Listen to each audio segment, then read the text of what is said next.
She was changing clothes. CEO accidentally came in and fell in love with her at first sight. Hi, my beautiful story family. Welcome to Mr. Peter Stories. Before we begin, let me take a moment to pray for you. Dear Heavenly Father, thank you for my amazing reader. Please bless them, guide them, and fill their hearts with peace, strength, and love. Let them feel your presence as they journey through life. Amen. Now, I want to share something from my heart. I work 16 to 18 hours a day creating these stories for you. It's a labor of love, and knowing you're here makes it all worthwhile. But lately I've felt a little discouraged. Many of you say you enjoy my stories, but only a few take a moment to leave a comment. Your comments mean everything to me. They let me know you're here, that my work matters, and that we're truly connected as a family. Whether it's a simple thank you, your thoughts on the story, or suggestions for improvement, I'd love to hear from you. You are my family, and your voice matters. Thank you for being here. Now let's dive into today's story.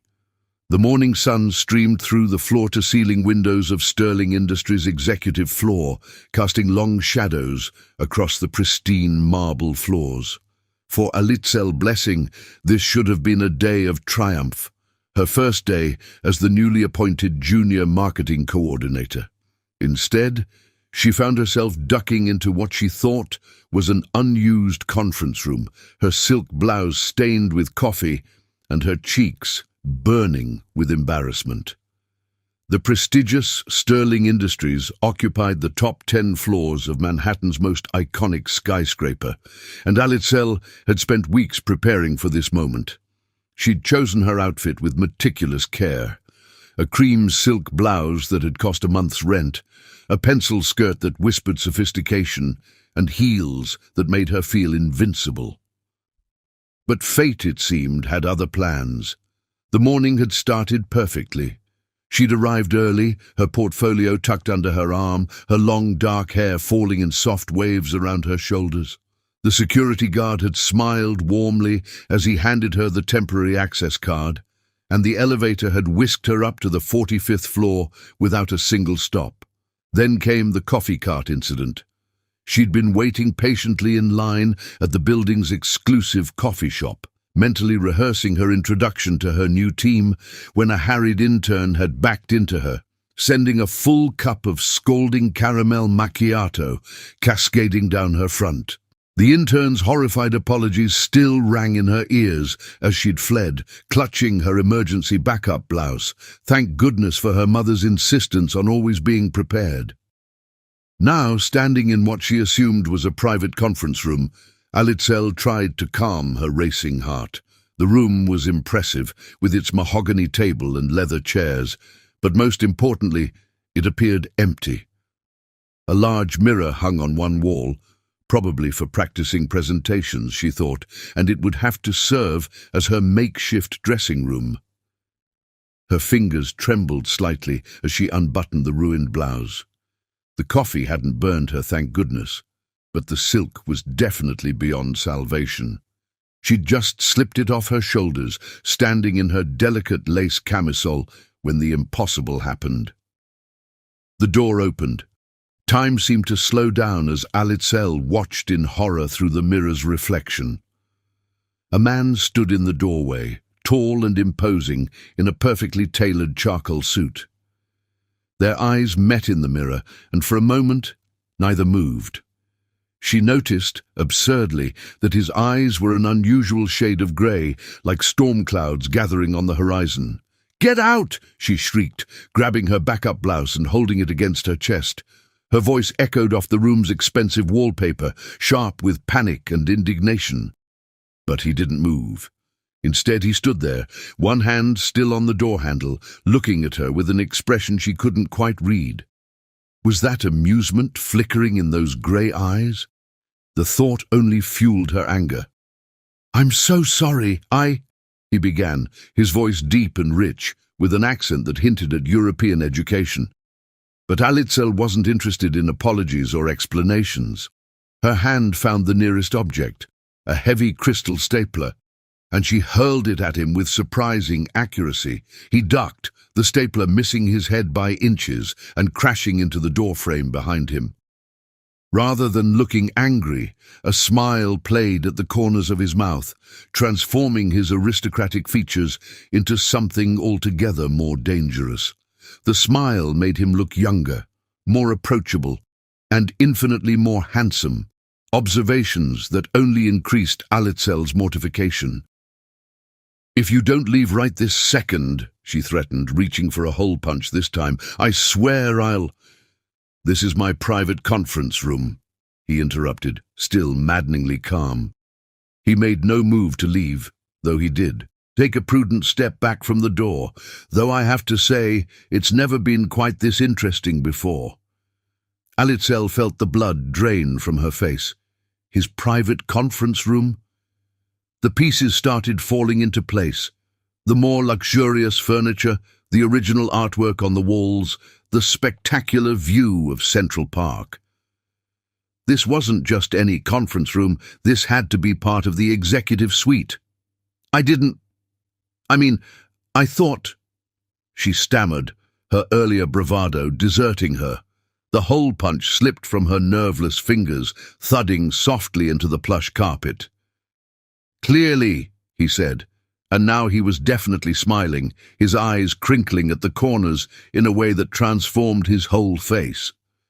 "Though I have to admire your aim with that stapler. Do you often assault executives on your first day?" First day. The words hit her like a bucket of ice water. This was her first day at Sterling Industries, and she'd just thrown office supplies at someone who was clearly high up in the company hierarchy. Her dream job, the position she'd competed against hundreds of other applicants to win, was about to evaporate before she'd even made it to orientation. "I'm so sorry," she breathed, mortification replacing anger. "I didn't realize the coffee and my blouse, and I just needed somewhere private." She was babbling, she knew, but couldn't seem to stop. He held up a hand, cutting off her stream of apologies. "Coffee emergencies are serious business," he said, his tone gentler now. "Though perhaps next time, try the ladies' room. Less chance of running into wandering executives there." A hysterical laugh bubbled up in her throat, but she swallowed it down. This couldn't be happening. This had to be a nightmare. Soon she'd wake up in her apartment, and it would be morning again, and she could start this day over. But no, this was real. The cool air conditioning on her bare shoulders was real. The amused grey eyes watching her were real. The ruined silk blouse draped over a leather chair was real. "I should go," she said quickly, gathering her things with trembling hands. "I'm already late for orientation, and I need to—" "Orientation doesn't start for another 30 minutes, he interrupted smoothly. "Plenty of time to change your blouse. I'll step out and make sure no one else wanders in." Before she could respond, he turned and left, closing the door quietly behind him. Alitzel stared at the closed door for a long moment, her heart pounding so hard she was sure it must be audible throughout the entire building. Who was he? She hadn't caught his name, hadn't even thought to ask. Someone important, clearly. This floor was restricted to senior executives. The thought made her stomach churn. Her mother had always told her to make a good first impression, but this was something else entirely. With shaking fingers, she quickly changed into her backup blouse, a simple white cotton that suddenly seemed hopelessly inadequate for the executive floor of Sterling Industries.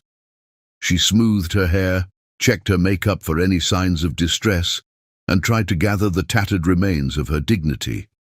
When she opened the door, she half expected him to be gone. Instead, he was leaning against the wall opposite, typing something on his phone. He looked up as she emerged, and that dangerous smile returned. "Better?" he asked, pocketing his phone. "Much," she managed, clutching her ruined blouse like a shield. "Thank you for understanding. And I'm truly sorry about the stapler." "I'm not," he said, pushing off from the wall with casual grace. It's the most entertaining start to a Monday I've had in years. Though I should warn you, the CFO on the 44th floor keeps his office stocked with paperweights.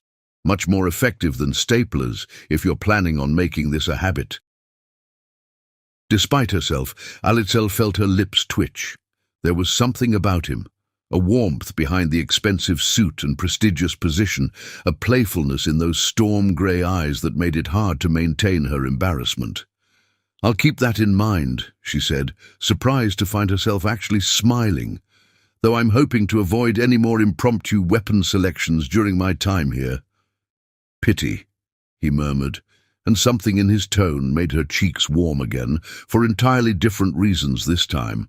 "The orientation room is down the hall to the left, by the way. Try not to terrorize any more executives before you get there." With that, he turned and walked away, his shoes silent on the thick carpet. Alitzel watched him go, unable to shake the feeling that something momentous had just happened, something that would change the course of her life in ways she couldn't yet imagine. She glanced down at her temporary access card, then at the retreating figure of the mysterious executive. First impressions might matter, her mother had always said, but sometimes it was the unplanned moments, the coffee, spills and staplers and chance encounters that truly shaped our destinies. Straightening her shoulders, Alitzel headed toward the orientation room, unaware that the man she'd just assaulted with office supplies was none other than Ashwell Prince, CEO of Sterling Industries, and that he was already making plans to ensure their paths would cross again. Many times. The morning sun continued to stream through the windows, but now it seemed to hold a promise of something new, something unexpected, something that felt remarkably like destiny. As she walked down the hallway, her heels clicking softly on the marble floor, Alitzel couldn't shake the memory of those storm-grey eyes and that dangerous smile. She didn't know it yet, but her life had just changed forever, all because of a spilled coffee and a crystal stapler. The day was just beginning, and already it had taken a turn she could never have anticipated. But isn't that how all the best stories start, with an unexpected encounter, a moment of chaos, and the faintest whisper of possibility in the air? For Alitzel Blessing, this was more than just her first day at a new job. This was the first page of a story she didn't yet know she was part of, a story of pride and prejudice, of assumptions and revelations, of love found in the most unexpected places. And somewhere on the executive floor, Ashwell Prince sat in his office, touching the small nick in his doorframe where the stapler had hit, and smiled. Chapter 2. Pride and Prejudice. 3 days had passed since the conference room incident, and Alitzel had almost convinced herself it was behind her. She'd thrown herself into orientation, memorizing company policies and procedures with the same determination that had earned her top honors at business school. Her temporary desk in the marketing department had become a fortress of spreadsheets and market analysis reports, each one a brick in the wall she was building between herself and that mortifying morning. Then came the email. "Congratulations on your promotion to marketing director, effective immediately." Alitzel stared at her screen, coffee cup frozen halfway to her lips. This had to be a mistake. She'd been hired as a junior coordinator, the lowest rung on the corporate ladder. Marketing director was 5 levels above her current position, a jump that typically took years to achieve. "Is this some kind of joke?" she muttered, scanning the email for signs of a prank. But no, there was the official Sterling Industries letterhead, the HR department's signature block, and CC'd on the email was none other than A. Prince, CEO. The coffee cup clattered against her desk as reality hit her. A prince. Ashwell Prince. The man from the conference room, the one she'd assaulted with office supplies, wasn't just any executive. He was the CEO. Her phone rang, making her jump. "Ms. Blessing," came the smooth voice of Regina, the executive floor's secretary. Mr. Prince would like to see you in his office, immediately. The elevator ride to the executive floor felt like a journey to the gallows. Alitzel's reflection in the polished doors showed a woman she barely recognized, pale-faced, wide-eyed, but still standing straight. Her mother's voice echoed in her head. "Never let them see you sweat, Mijita." Regina's desk sat like a gatekeeping sentinel outside the CEO's office. The older woman barely glanced up from her computer as Alitzel approached. "Go right in," she said, her manicured fingers never pausing their steady typing. "He's expecting you." Ashwell Prince's office was exactly what you'd expect from a CEO of a Fortune 500 company, and somehow nothing like it at all. The expected elements were there: the massive desk, the wall of windows overlooking Manhattan, the carefully chosen art pieces that probably cost more than her yearly salary. But there were unexpected touches too. A worn paperback of Pablo Neruda's poetry on the corner of his desk, a slightly crooked photograph of what looked like a rescue dog, a coffee mug with a chip in its rim. He stood as she entered, and Alitzel felt her breath catch. In the harsh morning light of the conference room, he'd been handsome in an intimidating way. Here, backlit by the midday sun, he was something else entirely. His suit jacket was off, sleeve rolled up to reveal strong forearms, and that dangerous smile was playing at his lips again. "Ms. Blessing," he said, gesturing to one of the leather chairs in front of his desk. "Thank you for coming up.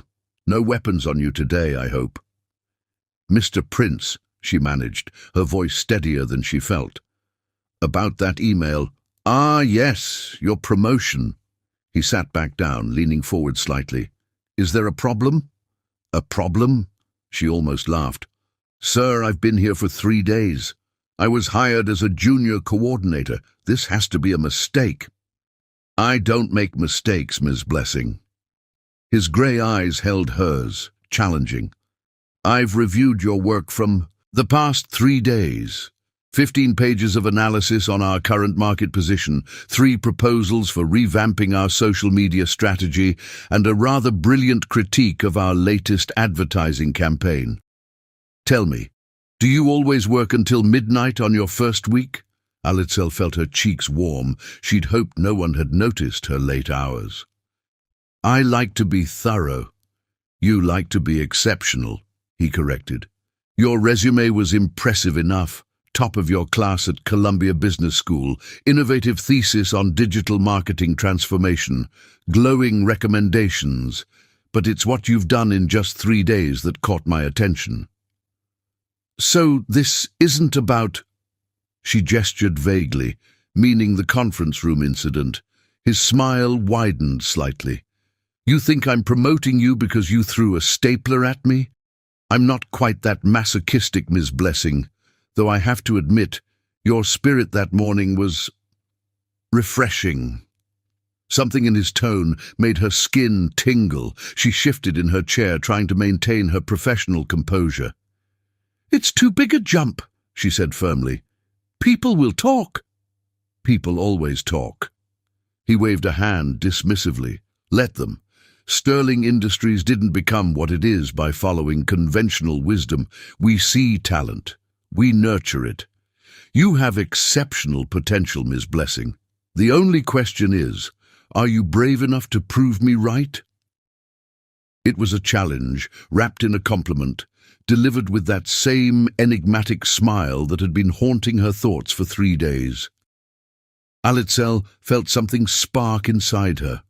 That same fire that had driven her through sleepless nights at business school, that had pushed her to apply for positions others said were out of her reach. "When do I start?" she asked.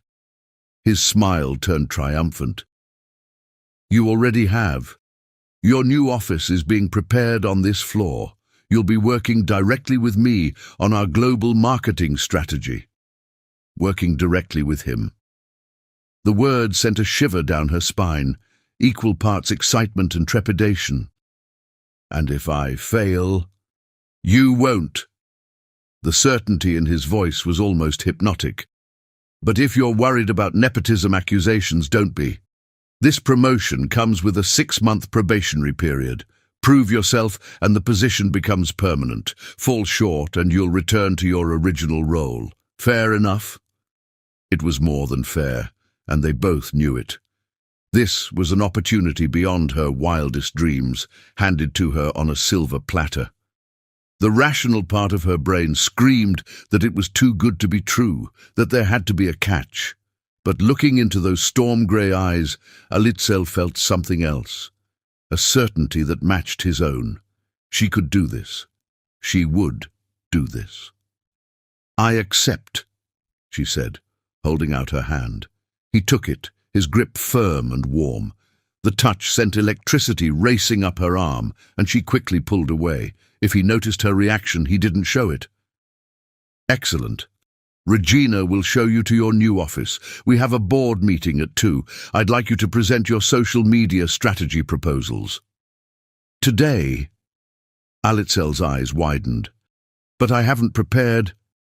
"You've been preparing for 3 days," he interrupted smoothly. "Those proposals are solid. All you need is the confidence to present them." He stood, signaling the end of the meeting. "Oh, and Ms. Blessing, my office has an excellent supply of staplers, should you feel the need to throw things again." She couldn't help it. She laughed. The sound seemed to surprise them both, and for a moment, something flickered in his eyes that had nothing to do with professional appreciation. The next few weeks passed in a blur of meetings, presentations, and late-night strategy sessions. Alitzel threw herself into her new role with characteristic determination, refusing to give the gossips any ammunition. Yes, there were whispers about her meteoric rise, speculation about her relationship with the CEO. But she silenced them with results, successful campaigns, innovative strategies, and a dedication that often had her arriving before dawn and leaving long after sunset. What she couldn't silence were her own thoughts, especially when Ashwell would appear in her office doorway, jacket off and tie loosened, asking her opinion on some new initiative.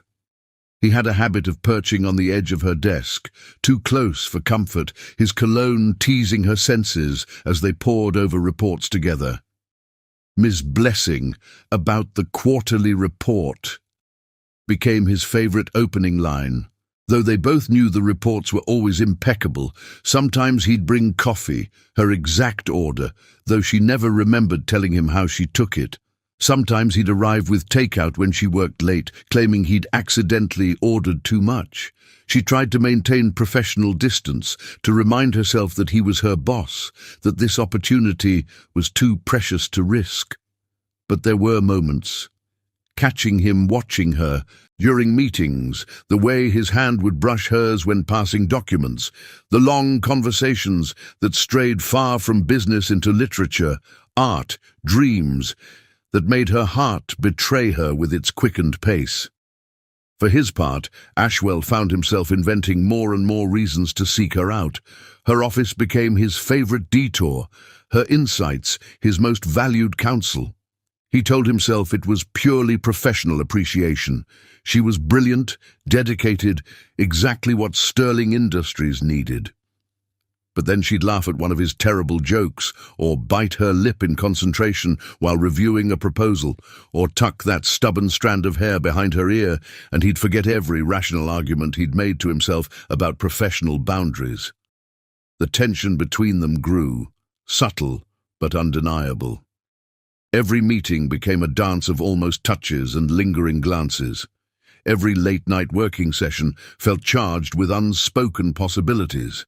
They were professionals, maintaining careful distance. But beneath the surface, something was building, something neither of them was quite ready to acknowledge. Until the day everything changed, when a simple coffee invitation would shatter their carefully maintained facade and set them on a path neither had anticipated.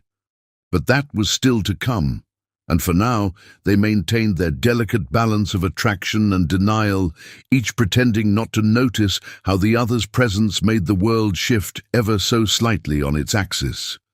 The chapter of their story was still being written, in coffee cups left on desks, in midnight meetings that lasted longer than necessary, in the way they both found reasons to stay late at the office, gravitating toward each other like planets caught in each other's orbit.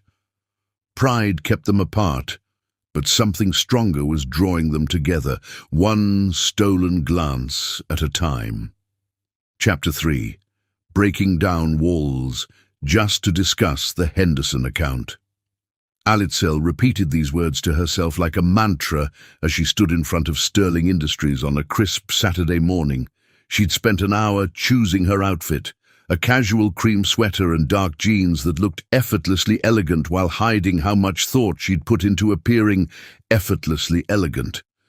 The invitation had come at the end of a particularly intense board meeting. She'd successfully defended her marketing strategy against some of the company's most ruthless critics, earning approving nods from even the most skeptical board members. Ashwell had caught her arm as she left the conference room. "That was brilliant," he'd said, his storm-grey eyes alight with admiration. "The way you handled Johnson's objections. I've never seen anyone stand their ground against him so effectively." She'd tried to brush it off, but he persisted. "Have coffee with me tomorrow? There's a place around the corner that serves the best Colombian roast. We can discuss the Henderson account." Now, standing outside the suggested cafe, Alitzel wondered if she was making a huge mistake. Office rumors had already started. Whispers about how quickly she'd risen to marketing director, speculation about her frequent meetings with the CEO. A coffee date, even one ostensibly about work, would only fuel the gossip. But then Ashwell appeared, and all thoughts of office politics evaporated. He looked devastatingly handsome in casual clothes, dark jeans and a charcoal sweater that made his eyes look almost silver. His usually perfectly styled hair was slightly tousled, giving him a boyish charm that made her heart skip. "I was worried you wouldn't come," he admitted, holding the door open for her. The cafe, Luna's Corner, was everything a Manhattan hideaway should be: exposed brick walls, vintage lighting, and the rich aroma of coffee filling the air. They settled into a corner table, and Ashwell signaled the barista. "I took the liberty of ordering for you caramel macchiato with an extra shot and almond milk." "How did you know my order?" She tried to ignore the flutter in her stomach at this evidence that he'd been paying attention. His lips quirked into that now familiar half-smile. "I notice things, like how you take your coffee, or how you bite your lip when you're concentrating, or how your eyes light up when you're defending an idea you believe in." The intensity of his gaze made her cheeks warm. "Mr. Prince—" "Ashwell," he corrected gently. "We're not in the office, and I'd like to just be Ashwell with you, if that's okay." The request felt intimate, meaningful.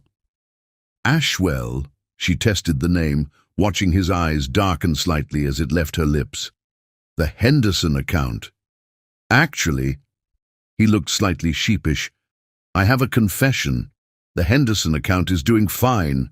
I wanted to spend time with you, outside the office, away from titles and meetings and corporate politics."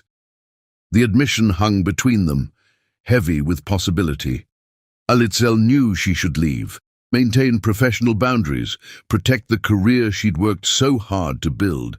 Instead, she found herself saying, "Tell me something about yourself. Something that isn't in the company biography." His smile was brilliant. "I wanted to be a detective when I was 8. Made my own business cards with crayons and everything." This unexpected revelation startled a laugh from her. "Really? What kind of cases did you solve?" "My first big break was finding Mrs. Peterson's missing cat.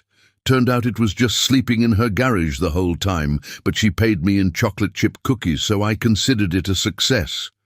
They fell into easy conversation after that. She told him about growing up in Mexico, about her grandmother, who taught her to make tamales and handle difficult men with equal skill. He shared stories about his rescue dog, Max, and his secret passion for poetry. One coffee turned into two, then into shared pastries and stories that had nothing to do with marketing strategies or business plans. They discovered a mutual love for Gabriel Garcia Marquez, debated the merits of different Batman actors, and found themselves sharing pieces of their hearts they'd kept carefully guarded. My father died when I was in college. Alitzel found herself saying, surprising herself with the confession. He always wanted me to run my own company someday. Said I had too much fire to work for someone else forever. Ashwell reached across the table, taking her hand. His thumb traced patterns on her palm that sent shivers up her arm. He was right. You're extraordinary, Alitzel. The way you think, the way you fight for your ideas. It's captivating. The touch of his hand, the warmth in his voice. It should have felt inappropriate, crossing too many professional lines. Instead, it felt like coming home. We shouldn't be doing this, she whispered, but she didn't pull her hand away. Probably not, he agreed, his eyes never leaving hers. But I can't help how I feel when I'm with you, how everything else fades away, how my heart races when you walk into a room, how I find myself inventing reasons to see you. The extra meetings, she asked, remembering all the times he'd appeared in her office with trivial questions. All excuses, he admitted. Though watching you demolish Stevens's marketing proposal last week was a genuine pleasure. She laughed, but there was an undercurrent of tension now. Awareness of how close they were sitting, how his thumb hadn't stopped its maddening circles on her palm. Walk with me, he suggested when they'd finished their coffee. It's a beautiful day, and I'm not ready to say goodbye yet. They wandered through Central Park, talking about everything and nothing. The autumn air was crisp, leaves dancing around their feet as they walked close enough for their shoulders to brush occasionally. Each contact sent sparks through her body. Near the Bethesda fountain, Ashwell stopped walking, turning to face her. I know this is complicated, he said softly. I'm your boss. There are professional considerations, corporate policies. But Alitzel, I'm falling for you. Hard and fast and completely, and I hope you feel it too. Her heart thundered in her chest. Ashwell. Tell me to stop, he whispered, stepping closer. Tell me this is too risky, too complicated, too soon. Tell me you don't lie awake thinking about me the way I think about you. But she couldn't lie, not when her heart was trying to beat its way out of her chest, not when he was looking at her like she held all the answers to questions he'd never thought to ask. I feel it too, she admitted, watching his eyes darken. God help me, I do. He moved slowly, giving her time to pull away, but she was done running. When his lips finally met hers, the world didn't stop. It expanded, exploded, rearranged itself into something new and wonderful and terrifying. The kiss was gentle at first, a question more than a demand. But then her hands found their way into his hair, and he made a sound low in his throat that sent heat spiraling through her body. The kiss deepened, became something hungry and desperate and perfect. When they finally broke apart, both breathing heavily, he rested his forehead against hers. We just violated about 15 company policies, he murmured. Worth it, she whispered back, and felt his smile against her lips before he kissed her again. The next few months were a delicate dance of professional restraint and hidden passion. During office hours, they maintained careful distance, she the brilliant marketing director, he the respected CEO. But after hours, stolen moments in his office and secret dates became their sweet addiction. They had rules. No personal discussions during business hours, no special treatment, no obvious favoritism. But sometimes Ashwell would catch her eye during meetings, and she'd see a flash of the man who kissed her senseless in Central Park. Sometimes their hands would brush when passing documents, and the contact would burn like electricity. Their relationship deepened beyond physical attraction. Ashwell challenged her intellectually, supported her ideas while pushing her to refine them further. Alitzel found herself sharing dreams she'd never voiced aloud, her vision for revolutionizing digital marketing, her secret desire to start her own company someday. "You could do it," he told her one night as they shared takeout in his office long after everyone else had gone home. "You have the talent, the drive. You could build something extraordinary." "You'd help your competition," she teased. He pulled her into his lap, nuzzling her neck. "I'd help you achieve anything you wanted. Your success is beautiful to watch." They weren't just falling in love, they were building something profound, a partnership of minds and hearts that transcended their professional roles. Every shared joke, every late-night discussion, every stolen kiss added another layer to their connection. But with deepening feelings came increasing risks. The office whispers grew louder, and maintaining professional distance became harder. They both knew they were approaching a crossroads. Their relationship would have to become either public or end. Neither was ready to let go, but neither was ready to face the scrutiny going public would bring. So they continued their dance, stealing moments of joy while they could, building memories that would have to sustain them if their world came crashing down. For now, though, they had this: stolen kisses in empty conference rooms, hands clasped under meeting tables, love growing stronger with each passing day. Whatever storms lay ahead, they faced them with hearts intertwined and hope burning bright as the stars. Chapter 4. Dancing in the Rain. 2 weeks had passed since that first coffee date, and Sterling Industries' executive floor had become a delicate dance of professional restraint and hidden glances. During office hours, Alitzel and Ashwell maintained their careful distance. She was still the brilliant marketing director, he the respected CEO. But after hours, stolen moments in his office and secret dinner dates had become their sweet addiction. That Thursday evening found them walking through Central Park after a late board meeting. The spring air was heavy with the promise of rain, but neither seemed inclined to end their time together just yet.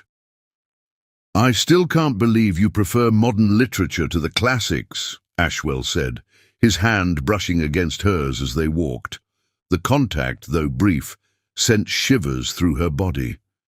"There's something timeless about the way Austen or Bronte captured human nature." Alitzel laughed, the sound carrying across the nearly empty park. "And there's something powerful about how modern authors challenge those very conventions. Take Junot Diaz, for example, his way of blending languages and cultures, breaking traditional narrative structures." "Ah, but isn't there romance in tradition?" Ashwell stopped walking, turning to face her. In the gathering dusk, his grey eyes seemed to hold storms. The carefully worded letters, the meaningful glances across crowded rooms, the slow build of tension until the sky chose that moment to open up, releasing a sudden downpour that had them both gasping in surprise. Instead of running for cover like the few other park visitors, they stood frozen, staring at each other as the rain soaked through their clothes. Ashwell's white shirt was becoming translucent, clinging to his broad shoulders. Water dripped from his dark hair, running down his face in rivulets. He'd never looked more beautiful to her. "Quick, under here!" he laughed, grabbing her hand and pulling her toward a massive oak tree. Its thick canopy offered some shelter, though they were already thoroughly drenched. Alitzel's heart was racing, and not from the short run. Raindrops clung to Ashwell's eyelashes, and his usual perfectly composed demeanor had given way to something more natural, more raw. He reached out, brushing a wet strand of hair from her face, his touch lingering on her cheek. "I think I'm falling in love with you," he whispered, the words almost lost in the sound of rain against leaves. But Alitzel heard them, felt them resonate in her very soul. Time seemed to stop. The city around them faded away. The distant traffic, the rain, the occasional thunder, all became background noise to the beating of their hearts. Alitzel rose on her tiptoes, pressing her lips to his in a kiss that tasted of rain and destiny. His arms wrapped around her waist, pulling her closer as the kiss deepened. She tangled her fingers in his wet hair, remembering how she'd once thrown a stapler at this man, never imagining she'd end up here, in his arms, feeling like she'd finally found home. When they broke apart, both breathing heavily, Ashwell rested his forehead against hers. "I've been wanting to tell you that for weeks," he admitted. "I think I started falling that first day, when you nearly took my head off with office supplies." Alitzel laughed softly. "Is that your type? Women who assault you with staplers?" "No," he said seriously, though his eyes danced with amusement. "My type is brilliant, fierce women who know their worth, who challenge me to be better, who make me forget every rational thought when they walk into a room." The rain continued to fall around them, but neither noticed any more. They were lost in their own world, where only this moment mattered. "I think I'm falling in love with you too," Alitzel whispered against his lips, "and it terrifies me." "Why?" His hands tightened slightly on her waist. "Because this feels too perfect. Because you're the CEO, and I'm the most capable, intelligent woman I've ever met," he interrupted, "who earned her position through sheer brilliance and dedication, who makes me laugh, makes me think, makes me want to be worthy of her." She kissed him again, pouring all her emotions into it. Her fears, her hopes, her growing love for this man who saw her so clearly. The rain had soaked through their clothes, but they were warm in each other's arms, protected by their ancient oak tree and the magic of the moment. "Dance with me," Ashwell suddenly said, pulling back slightly. Alitzel looked at him in disbelief. "Here? Now? In the rain? Why not?" His smile was infectious. "No one's around. The rain's our music. And I've always wanted to dance in the rain with a beautiful woman who throws office supplies at me." Before she could protest, he had taken her hand, spinning her out and then back into his arms. They moved together under the oak tree, creating their own rhythm to the symphony of rainfall. Alitzel couldn't help but laugh as he twirled her, water flying from her hair. "You're crazy," she said fondly as he dipped her. "About you?" "Absolutely." He brought her back up, holding her close. "I know this complicates things at work. I know people might talk. But Alitzel, mi amor, I don't care. You're worth every complication, every whispered word, every raised eyebrow." The sincerity in his voice made her heart swell. Here was one of the most powerful men in New York, dancing with her in the rain, looking at her like she was the most precious thing in his world. "Besides," he added with a mischievous grin, "I've already survived one assault with office supplies. I think I can handle a few gossips." She swatted his chest playfully, but he caught her hand, bringing it to his lips. The tender gesture made her breath catch. "Stay with me," he murmured against her knuckles. "Not just for this dance, not just for tonight. Stay with me for all the dances, all the arguments about literature, all the late-night conversations and early morning coffees." "Are you asking me to be your girlfriend, Mr. Prince?" she teased, though her heart was racing. "I'm asking you to be my everything, Ms. Blessing." His eyes were serious now, despite his smile, though I suppose girlfriend is a good place to start. The rain was beginning to ease, but they continued their slow dance under the oak tree. Alitzel laid her head on Ashwell's chest, listening to his steady heartbeat. "Yes," she whispered. "Yes to being my girlfriend, or yes to being my everything." He pressed a kiss to the top of her head. "Yes to all of it. Yes to the dances and the arguments and the complications. Yes to falling in love with you, even though it scares me. Yes to everything."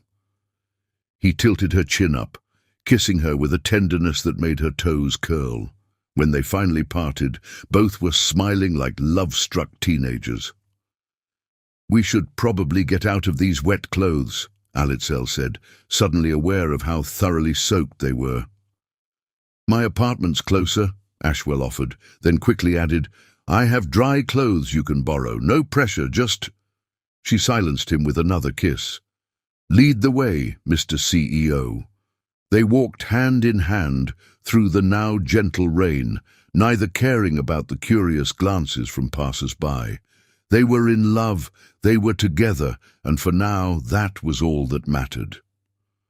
Later, wrapped in one of Ashwell's soft sweaters and sipping hot tea on his couch, Alitzel would think about how sometimes the most perfect moments come unexpectedly, like sudden rain on a spring evening, like falling in love with your boss, like finding your heart's home in the arms of someone who loves you exactly as you are. The chapter of their story that began with a stapler and a coffee stain had led them here to this moment, to this love. And as Ashwell pulled her closer, pressing a kiss to her temple, Alitzel knew that whatever challenges lay ahead, they would face them together, dancing in the rain if they had to. Chapter 5. Shadows of the Past. The Sterling Industries annual charity gala was in full swing, the grand ballroom of the Plaza Hotel transformed into a glittering wonderland. Crystal chandeliers cast their warm glow over New York's elite as they mingled, the air filled with the soft strains of a string quartet and the gentle clink of champagne glasses. Alitzel stood near one of the towering floral arrangements, looking every inch the successful executive in a deep burgundy gown that hugged her curves before flowing elegantly to the floor. The past 2 months with Ashwell had been like a dream. Secret dates, stolen kisses in his office after hours, and a love that grew deeper with each passing day. They'd been careful at work, maintaining professional distance during business hours. But tonight was different. Tonight, they'd agreed to make their first public appearance as a couple. Ashwell had been pulled into a conversation with some board members when she'd arrived, but his eyes hadn't left her all evening, making her skin tingle with awareness. "You must be the famous Alitzel Blessing." The voice behind her was cultured, precise, with the kind of finishing school polish that spoke of old money and older prejudices. Alitzel turned to find herself facing a stunning woman in her early 30s, tall and elegant, in a designer gown that probably cost more than Alitzel's yearly salary. "I'm sorry. Have we met?" Alitzel asked, though something in the woman's calculating smile told her this wasn't a chance encounter. "Victoria Blackwood," the woman said, extending a perfectly manicured hand. "I'm surprised Ashwell hasn't mentioned me. We were engaged, you see, until quite recently, actually." The world seemed to tilt slightly on its axis. Engaged. The word echoed in Alitzel's mind as she automatically shook Victoria's hand, feeling the cold press of expensive rings against her palm. Recently. Her voice sounded distant to her own ears. "Oh, yes." Victoria's smile was sharp as cut glass. "The engagement ended just a few months ago. Right around the time you were hired, if I'm not mistaken. Such an interesting coincidence."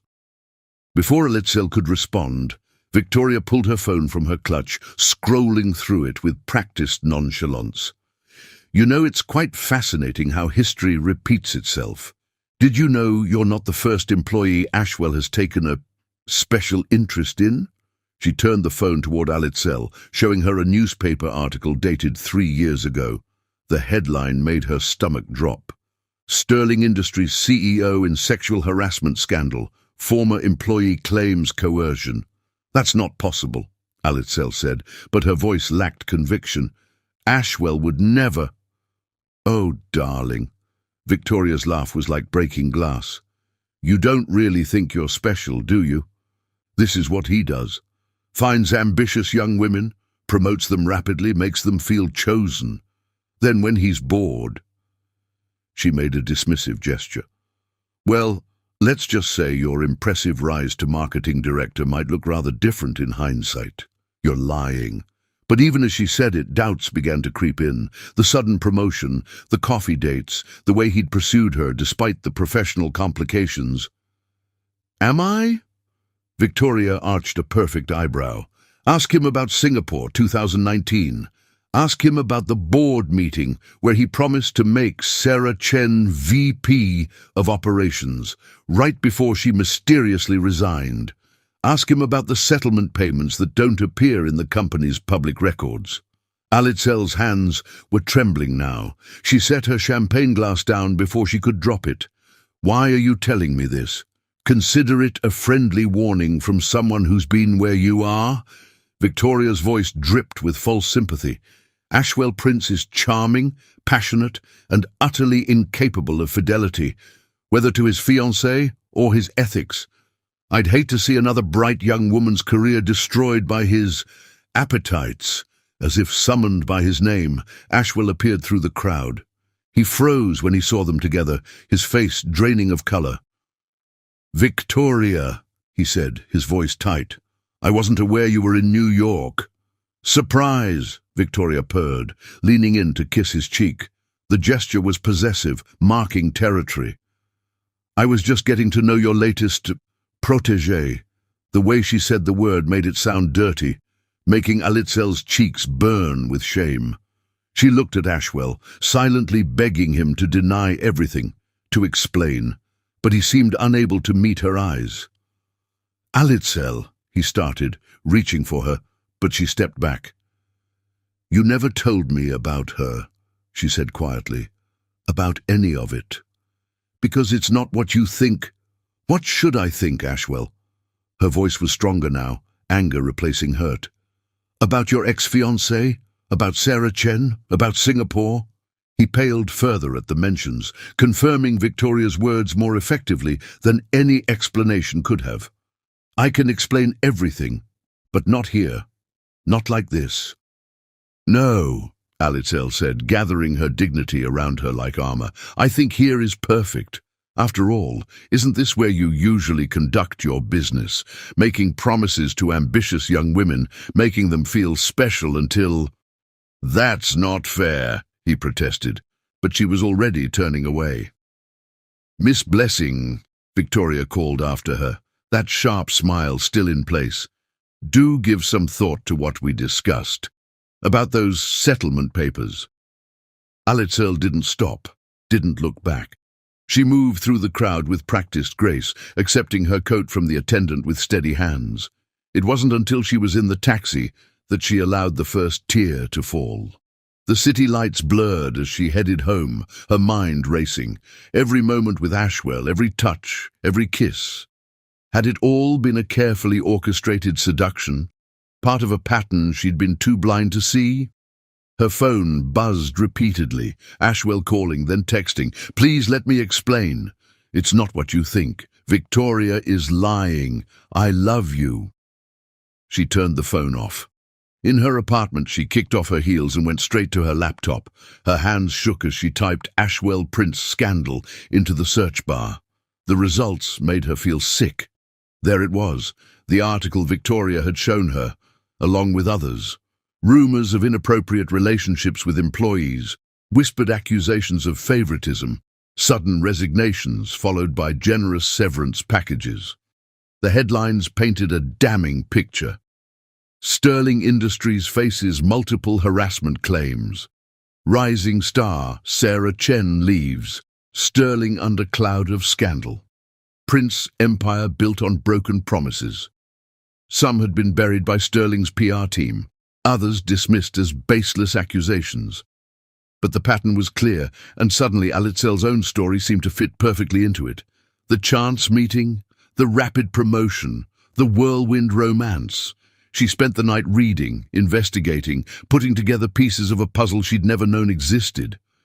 By dawn, her eyes were red from crying and lack of sleep, but her resolve was firm. When her phone rang again, she finally answered. "Alitzel, thank God." Ashwell's voice was rough, as if he'd been up all night too. "Please, let me explain everything." "No need," she said, proud of how steady her voice was. "I've done my research. I understand perfectly now. Whatever you've read, whatever Victoria told you." "You never denied it," she interrupted. "When I asked about Sarah Chen, about Singapore, you never said it wasn't true." It's complicated, he sighed. Yes, there were accusations, but they were all... Save it. She took a deep breath. I'm sending you my resignation letter in an hour. I think it's best if we keep things professional from now on. Professional? He sounded wounded. Alitzel, I love you. What we have is real. Is it? She laughed bitterly. Or am I just the latest in a long line of ambitious women you've charmed? Tell me, did you use the same lines on Sarah, the same romantic gestures? Did you make her feel special too before she had to leave the company? That's not fair, he said again, but his voice was weak. No, what's not fair is making me fall in love with you while hiding all of this. What's not fair is letting me think I earned my position when everyone else probably assumes. She couldn't finish the sentence, the implication too painful. You did earn it, he insisted. Your work speaks for itself. I promoted you because you're brilliant, not because... I can't do this, she cut him off. I can't look at you and not wonder if everything was a lie. I can't walk through that office knowing what people must think. I can't. There was a long silence. When Ashwell spoke again, his voice was thick with emotion. Please don't resign. The company needs you. I need... Goodbye, Mr. Prince, she said formally, and hung up. She spent the next hour crafting her resignation letter, keeping it professional and brief. No mention of their relationship, no hint of scandal. She would leave with her dignity intact, find another job, start fresh somewhere. Her success wouldn't be tainted by whispers and doubts. As she pressed send, another text from Ashwell came through. I never meant to hurt you. Everything I feel for you is real. Please, give me a chance to prove it. She deleted it without responding. The sun was rising over Manhattan, painting the sky in shades of pink and gold. Alitzel stood at her window, watching the city wake up, feeling her heart break with every beat. She loved him. God help her, she still loved him, but love wasn't enough when trust lay shattered on the ground like so much broken glass. Victoria's words echoed in her mind. I'd hate to see another bright young woman's career destroyed. Well, that wouldn't be her story. She was Alitzel Blessing, and she'd worked too hard, come too far, to let a man, any man, even one she loved, define her worth. She picked up her phone one last time, typing a final message to Ashwell. Congratulations on your success. I hope it was worth it. Then she blocked his number, turned off her phone, and began looking for apartments in Boston. It was time for a fresh start, away from Sterling Industries, away from scandal, away from the man who'd made her believe in fairy tales only to reveal himself as the villain of the piece. The dreams they'd shared, the future they'd planned, it all turned to ash in the morning light. But from these ashes, Alitzel promised herself, she would rise stronger, wiser, and alone. Chapter 6. Shattered Dreams. The Sterling Industries boardroom had always felt like a sanctuary to Alitzel, a place where her ideas took flight and her career soared. Now, 3 weeks after the disastrous charity gala, it felt more like an execution chamber. The morning light streaming through the floor-to-ceiling windows did nothing to warm the ice in her veins as she prepared for her final presentation. She'd given herself 1 month's notice, professional, proper, enough time to transition her projects and maintain her reputation. 3 weeks down, 1 to go. 3 weeks of avoiding Ashwell's desperate attempts to explain, of dodging concerned looks from colleagues, of pretending her heart wasn't shattering every time she heard his voice down the hallway.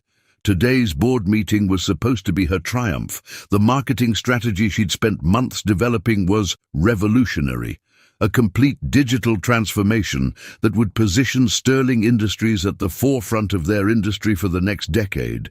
Instead, it had become her swan song. Alitzel arrived early, needing the quiet to compose herself. Her charcoal grey suit was impeccable, her makeup perfect, her presentation materials organized with military precision. No one looking at her would guess she'd barely slept in weeks, that she cried herself to sleep every night, that her dreams were haunted by storm-grey eyes and broken promises. She was reviewing her notes when the door opened. Her heart stopped, then resumed at double speed as Ashwell walked in. He looked terrible. Designer suit perfectly pressed as always, but dark circles under his eyes betrayed his own sleepless nights. Their eyes met for a moment before she looked away. "Alitzel," he said softly, "please. We need to talk." "The board meeting starts in 20 minutes, Mr. Prince," she replied formally, proud of how steady her voice remained. "Any discussions should wait until after the presentation." "To hell with the presentation." His sudden vehemence made her jump. "You're leaving in a week, leaving the company, leaving New York, leaving me, and you won't even let me explain." "Explain what?" She finally looked at him, letting him see the pain and anger in her eyes. "How you forgot to mention your recent engagement. How you have a history of promoting women you're interested in. How there are multiple harassment claims buried in Sterling's legal files." "It's not that simple," he ran a hand through his hair in frustration. "Victoria and I—" The door opened again, and board members began filing in. Ashwell fell silent, moving to his place at the head of the table. Alitzel straightened her shoulders, slipping on her professional mask-like armor. The presentation began smoothly. Alitzel was in her element, commanding the room's attention as she laid out her vision for Sterling's future. Graphs and projections flashed across the screens, each one representing countless hours of work and dedication. Then she saw it. On the second screen, mixed in with her market analysis data, was a familiar set of numbers. Too familiar.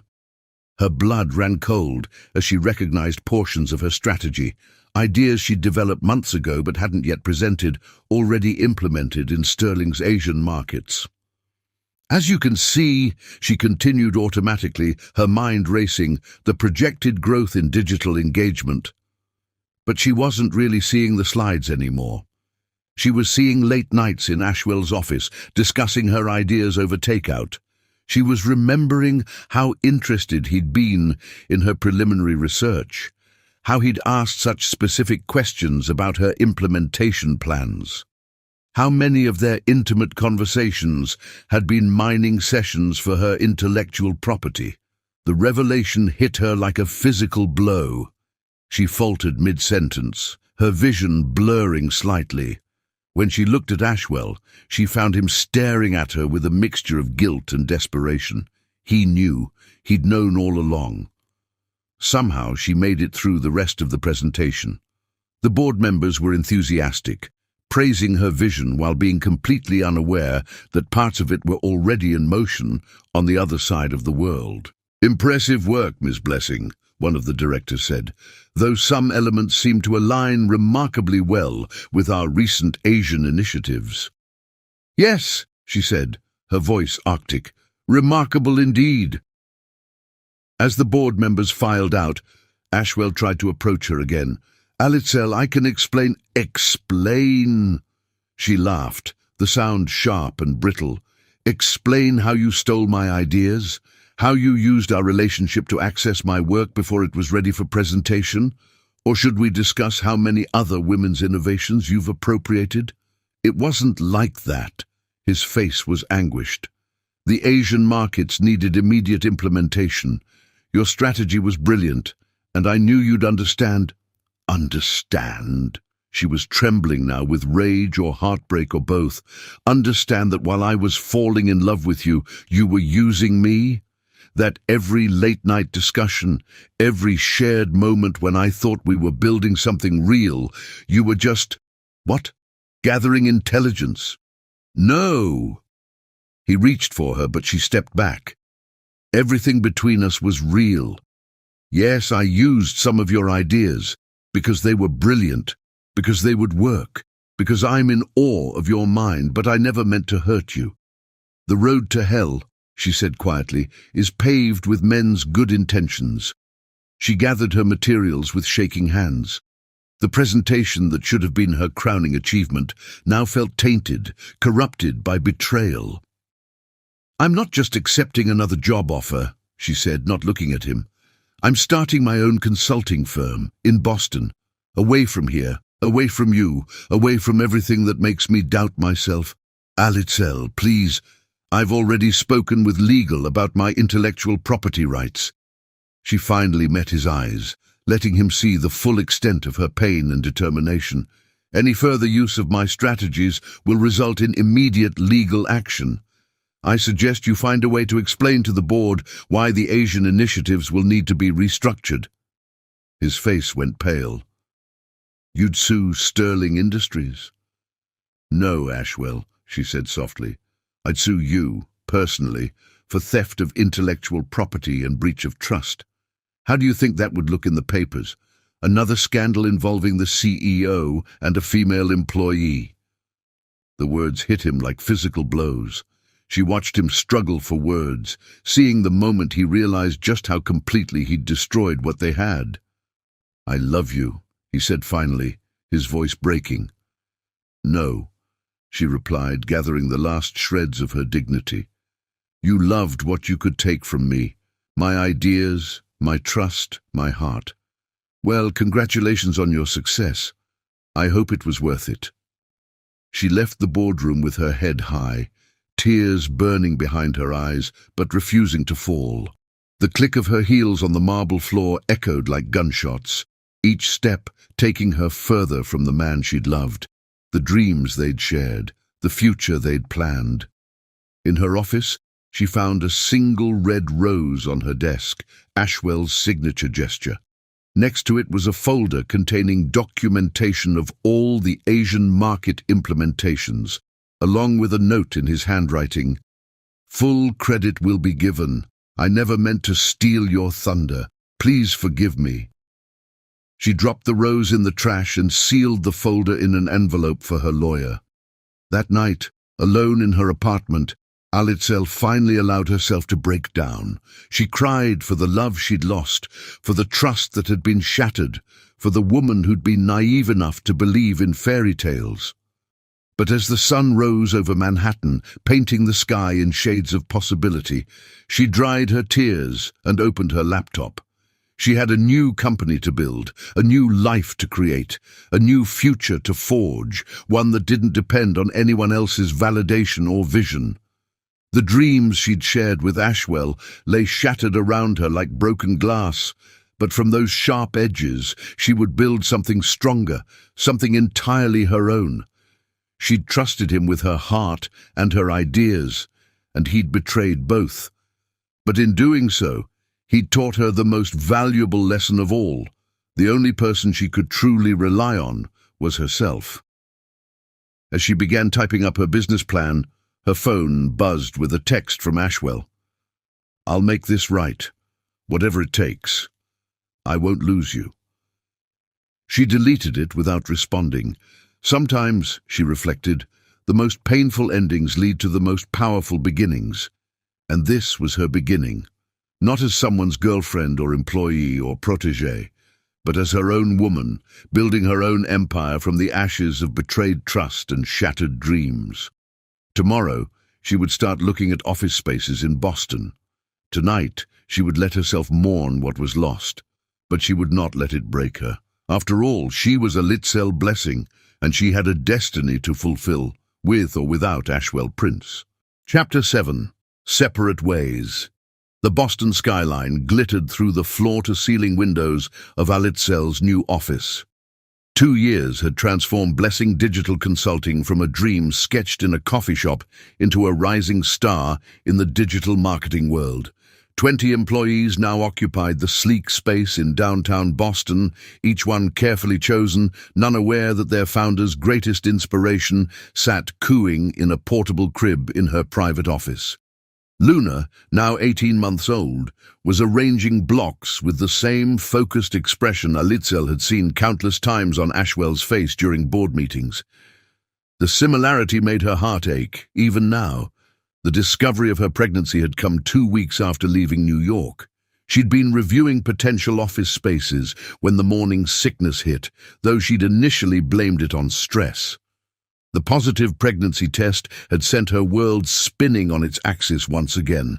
For days, she'd stared at her phone, Ashwell's number highlighted on the screen. Each time, she'd remember the betrayal, the stolen ideas, Victoria's smug revelations. Each time, she'd put the phone down, protecting not just her heart now, but the tiny life growing inside her. "Ms. Blessing?" Her assistant's voice came through the intercom. "The Johnson team is here for the presentation." Alitzel checked her reflection in the window.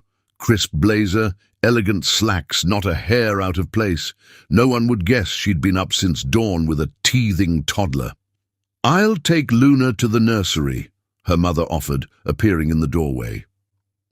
Rosa Blessing had moved from Mexico when Alitzel first learned of her pregnancy, bringing her strength and wisdom when they were needed most.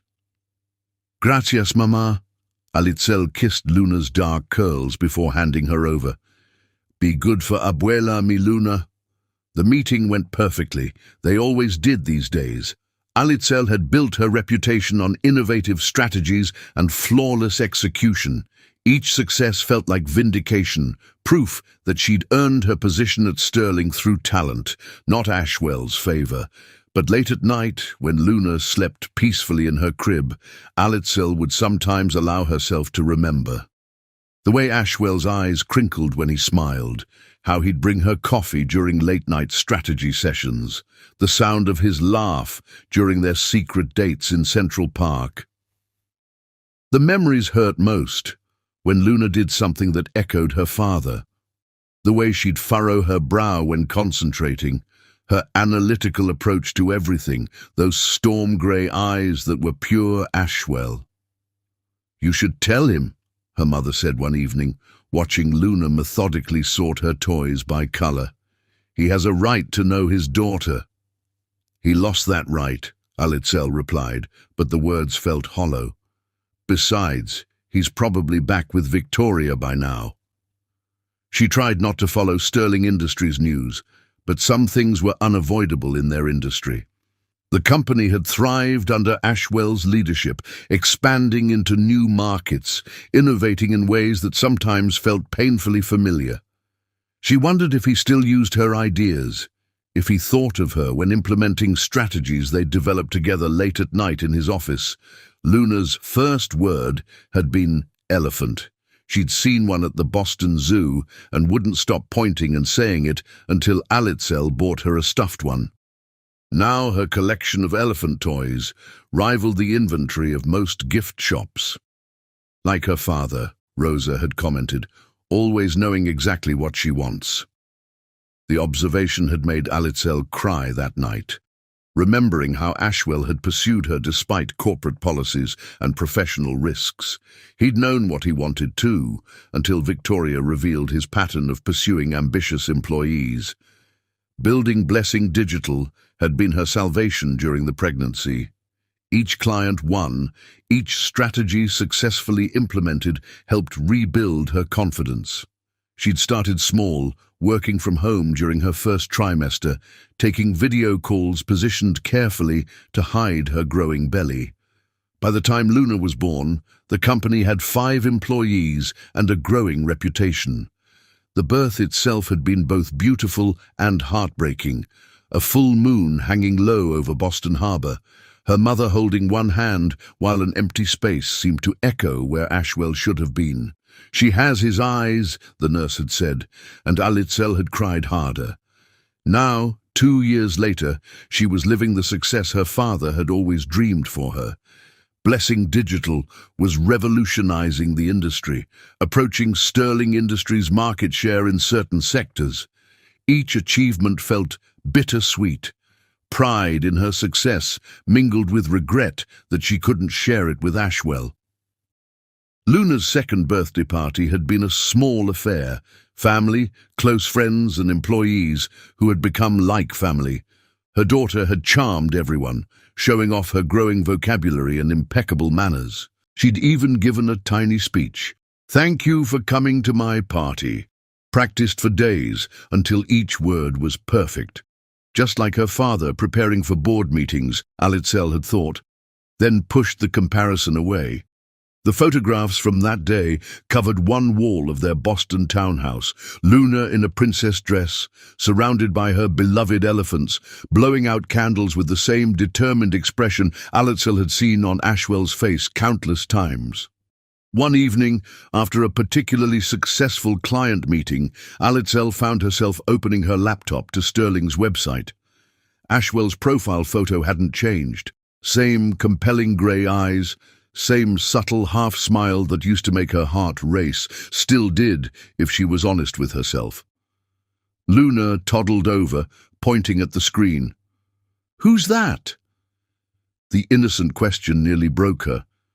How could she explain to her daughter that this man who shared her eyes, her analytical mind, her determination, was her father, that he didn't know about her because of choices made in anger and fear? "A very important person," she said finally, closing the laptop. "Like Mama?" Luna asked, climbing into her lap.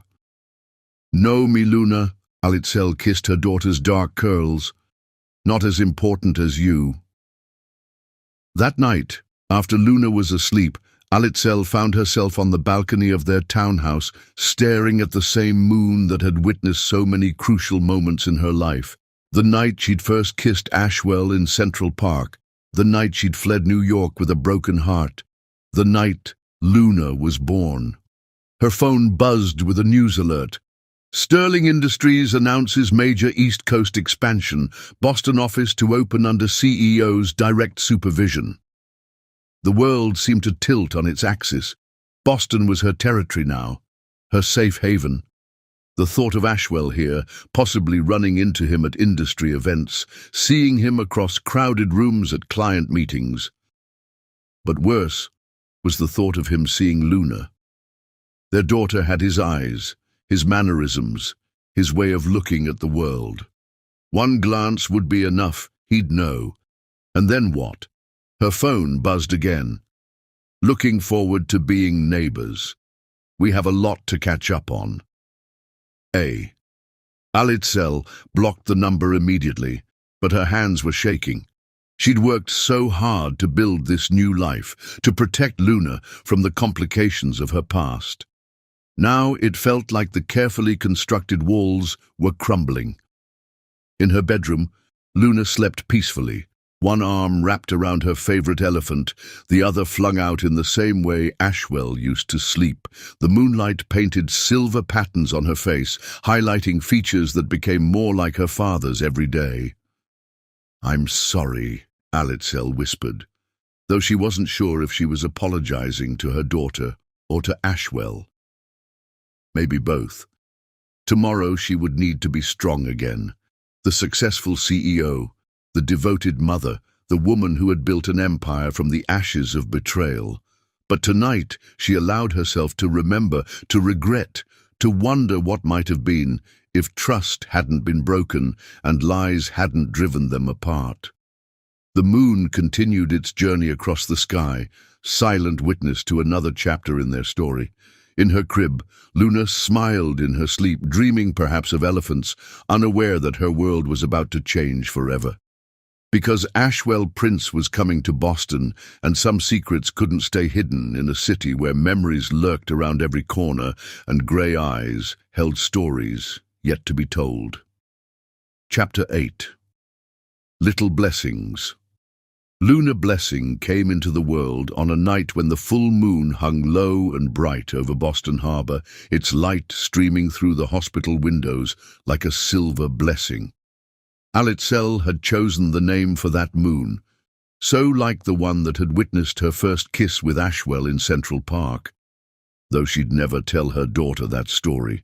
Now, watching her 2-year-old daughter chase butterflies in the public garden, Alitzel couldn't help but see echoes of her father in every gesture. Luna had inherited Ashwell's analytical mind. evident in the way she carefully observed the world around her. She would spend hours arranging her blocks by color and size, making patterns that showed an understanding of order far beyond her years. "Mama, look!" Luna called out, her storm-grey eyes sparkling with excitement as she pointed to a swan boat gliding across the pond. Those eyes, Ashwell's eyes, never failed to catch Alitzel off guard, especially in moments like these when they shone with the same curiosity she'd fallen in love with years ago. "Yes, mi amor," Alitzel answered, adjusting the little girl's sun hat. "Would you like to ride one?" Luna nodded enthusiastically, her dark curls bouncing.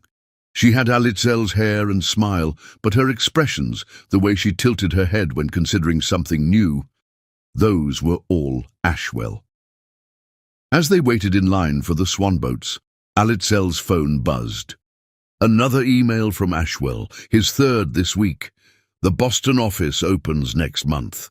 I've seen your daughter in the park. She's beautiful, Alitzel, just like her mother. How long did you think you could keep this secret?" Her heart stopped. The phone nearly slipped from her trembling fingers as she reread the message. He knew. Somehow he knew. "Mama?" Luna tugged at her sundress. "Are you okay?" Alitzel forced a smile. "Of course, mi Luna, just a work message." But her mind was racing. How had he seen them? Had he been watching, following them? The public garden was her sanctuary with Luna, their special place for weekend adventures. The thought of him observing them there made her feel violated, exposed. Another message arrived. "She has my eyes, doesn't she? We need to talk. Now."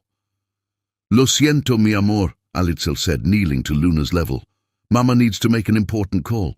Would you like to go get ice cream with Abuela instead?" Luna's face lit up at the mention of ice cream, easily distracted from the disappointment of missing the swan boats. Alitzel texted her mother, who arrived within minutes, the benefits of living in the same neighborhood. Once Luna was safely off with her grandmother, Alitzel found a quiet bench and dialed the number she'd sworn never to use again. "How dare you?" she hissed when he answered. "How dare you spy on us?" "Spy on you?" Ashwell's voice was tight with barely controlled emotion. "How dare I?"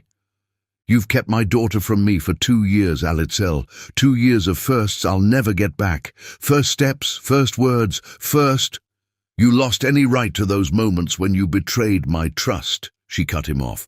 "When you used our relationship to steal my work. When you lied about Victoria. When you—" "I never lied about Victoria," he interrupted. "The engagement was over months before I met you. And yes, I used your ideas in Asia, because they were brilliant, because they worked, because I was proud of you. I gave you full credit in all the internal documents, which you'd know if you'd let me explain instead of running away." "I didn't run away," she said through gritted teeth. "I protected myself, and now I'm protecting my daughter." "Our daughter," he corrected softly. "She's our daughter, Alitzel, and she deserves to know her father." The words hit her like physical blows. She watched a young family pass by, father, mother, child, all laughing together, sharing a moment she'd deliberately denied her own daughter. "The company newsletter," he continued when she remained silent. "Last month's feature on working mothers at Blessing Digital. There was a photo of you with Luna at the company picnic. I knew the moment I saw her. Those eyes, the way she holds herself. She's mine, isn't she?" Alitzel closed her eyes, remembering that photo. Luna had been helping her judge the 3-legged race, perched on her hip like a little queen, surveying her domain. She'd been so proud of that picture, of showing other women they could be mothers and CEOs. Now it felt like evidence of her greatest deception. "Yes," she whispered finally. "She's yours." The sound he made was somewhere between a laugh and a sob. "I want to meet her." "No. Alitzel, be reasonable. I'm her father. I have rights." "Rights?" She laughed bitterly. "Like the right to manipulate people who trust you? The right to build your success on other people's ideas, those rights. That's not fair, and you know it." His voice was steel now. "I've respected your space for 2 years. I've watched from afar as you built your company, as you made a name for yourself. I've been proud of you, worried for you, missing you every single day. But this, keeping my child from me, that's crossing a line. Don't threaten me, Ashwell. I'm not threatening you. I'm stating a fact. I want to know my daughter. We can do this the easy way, you and I talking like rational adults, setting up a meeting on your terms. Or we can do it through lawyers. Your choice." The bench suddenly felt cold despite the summer sun. He was right. Legally, morally, he had every right to know his child. But the thought of letting him into Luna's life, of sharing her precious daughter with the man who'd broken her heart. "She asks about you," Alitzel admitted quietly. "Not directly. She's too young to understand. But she sees other kids with their fathers. She watches them at the playground. Sometimes she gets this look in her eyes." "Let me meet her," he pleaded. "Please, Alitzel. I've missed so much already." She thought about Luna's upcoming ballet recital, how her daughter had asked if she could invite a daddy, like her friend Emma had. She thought about future father-daughter dances, graduation ceremonies, weddings. Could she really deny Luna these moments out of fear and pride? "One meeting," she said finally, "supervised, at my office. If it goes well, we can discuss next steps." "Thank you," he breathed. "When?" "Next week, Tuesday afternoon. I'll have my assistant send you the details."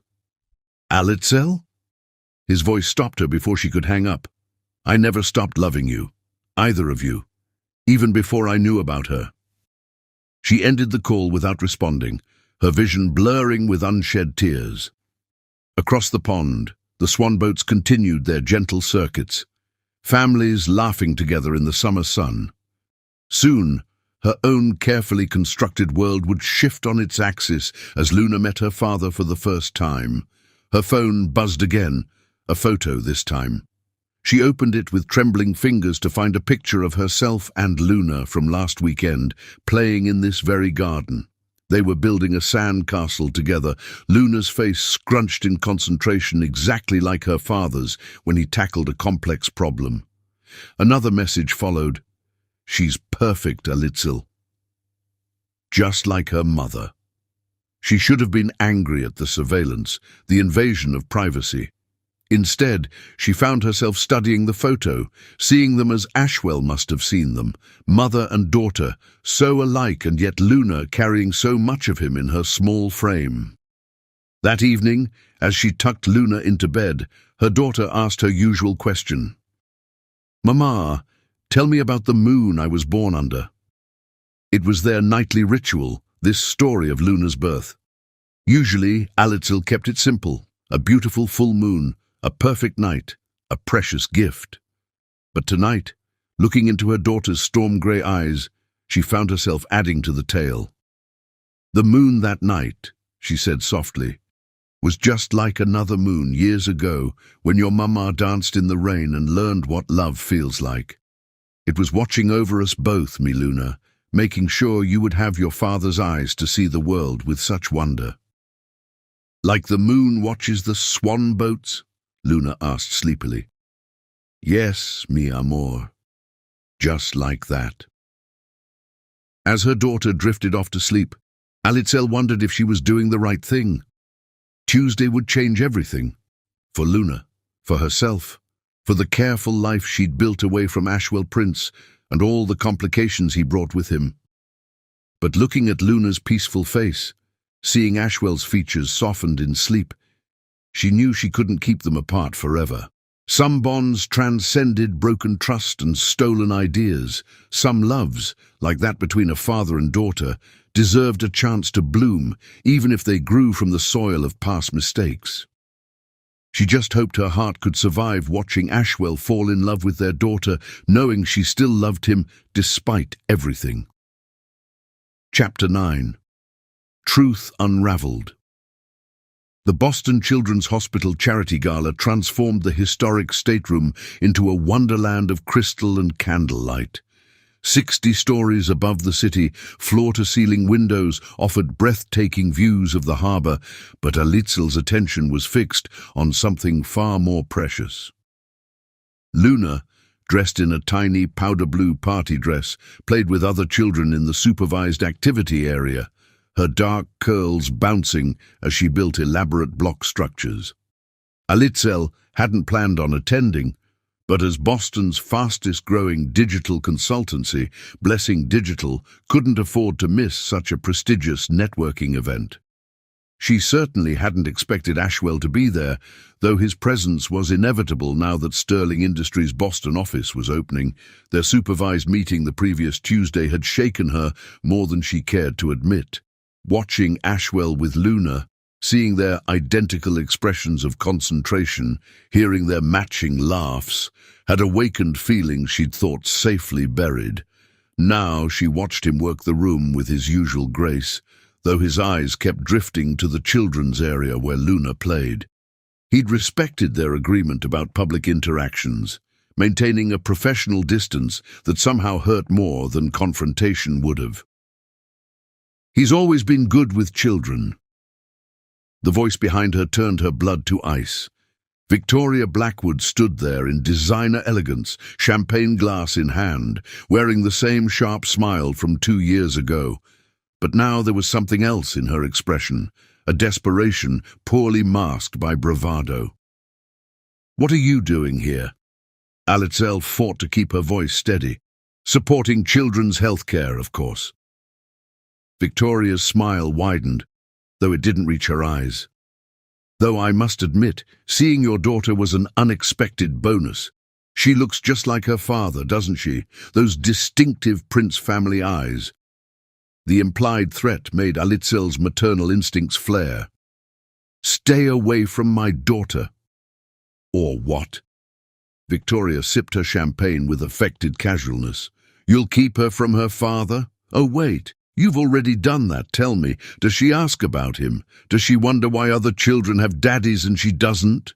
You don't know anything about my family." "I know everything about your family." Victoria's composure cracked slightly. "I know how you fled New York with Ashwell's child. I know how you built your company using Sterling's stolen strategies. I know about the trust fund you set up in Luna's name. Clever, using your mother's maiden name on the paperwork." Horror crept up Alitzel's spine. How long had Victoria been watching them? What was her endgame? A commotion from the children's area drew their attention. Luna had wandered away from the group, making a beeline for Ashwell. Before either woman could move, the little girl had tugged on his pant leg. "Block Tower Man," Luna said clearly, her storm-grey eyes, his eyes, looking up at him with recognition. "Will you build with me again?" The room seemed to hold its breath. Ashwell knelt down to Luna's level, his face transforming with a tenderness that made Alitzel's heart ache.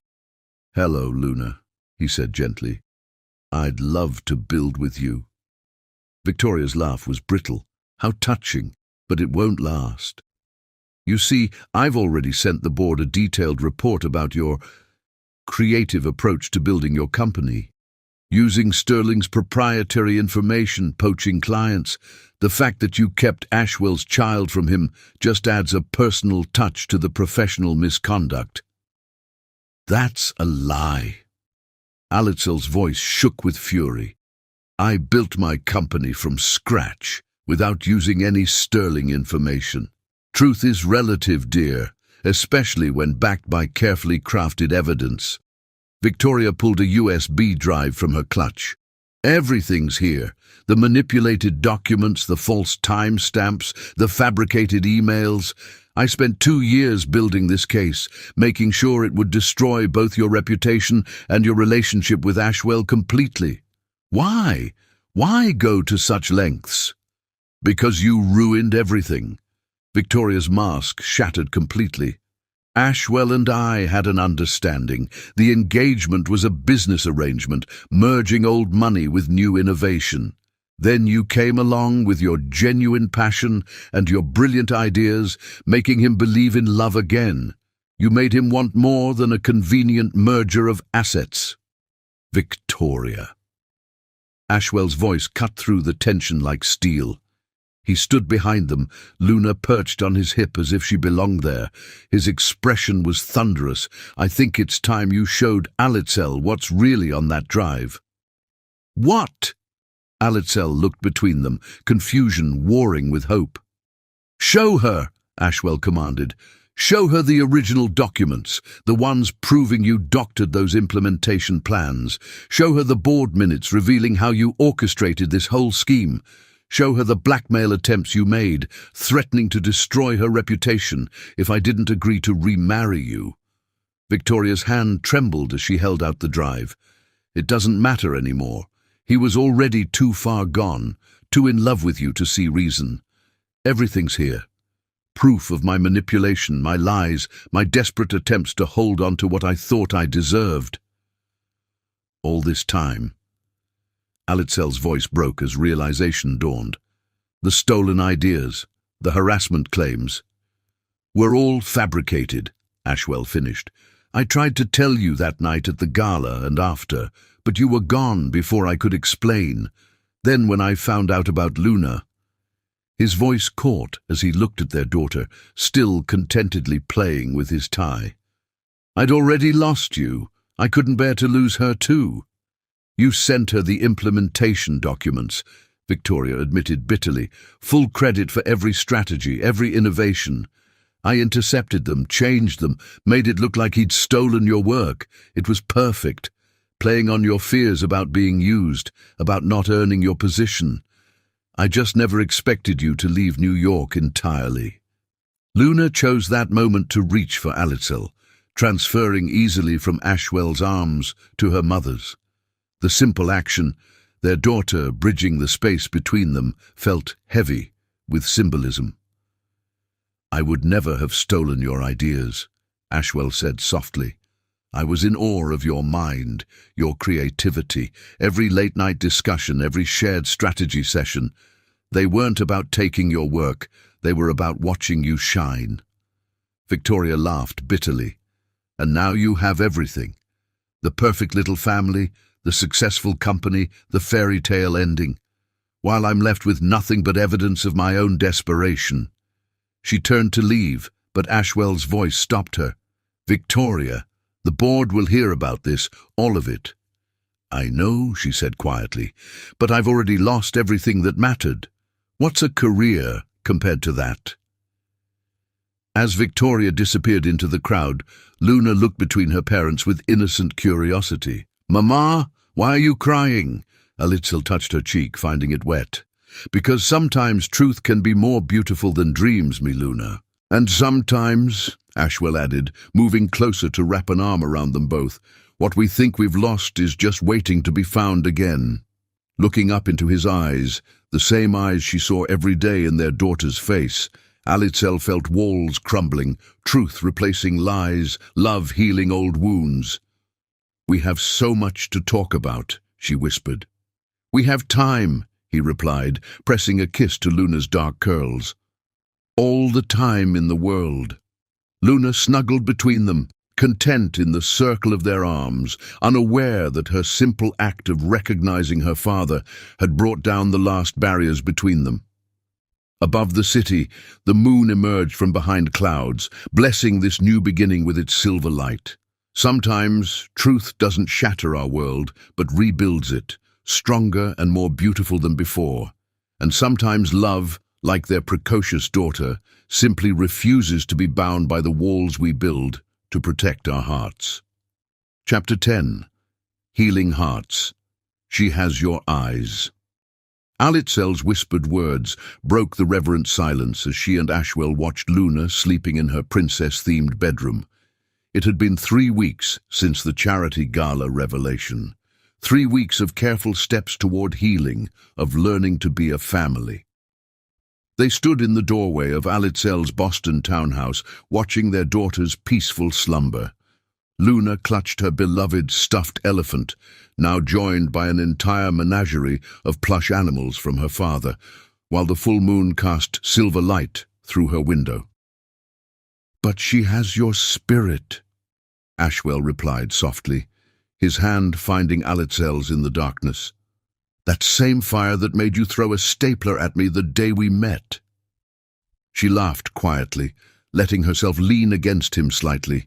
Physical contact was still new, still charged with memory and possibility. "I still can't believe you remember that day so clearly.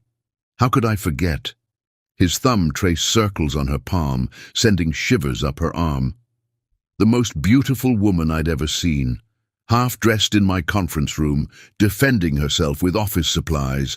I fell in love with you right then, though I didn't know it yet." They retreated to the living room, leaving Luna's door slightly ajar. The past weeks had been a delicate dance of reconciliation. Coffee meetings to discuss Luna's schedule, dinners that started as co-parenting discussions and evolved into deeper conversations. Moments like this, where the old chemistry flickered to life despite their best efforts at restraint. "I've been going through the files on Victoria's drive," Alitzel said, settling onto the couch. "All this time, I thought I was so wrong about everything." Ashwell sat beside her, leaving careful space between them.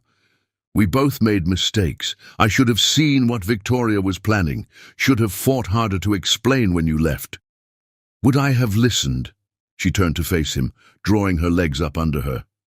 "I was so hurt, so convinced that everything between us had been a lie when I found out I was pregnant.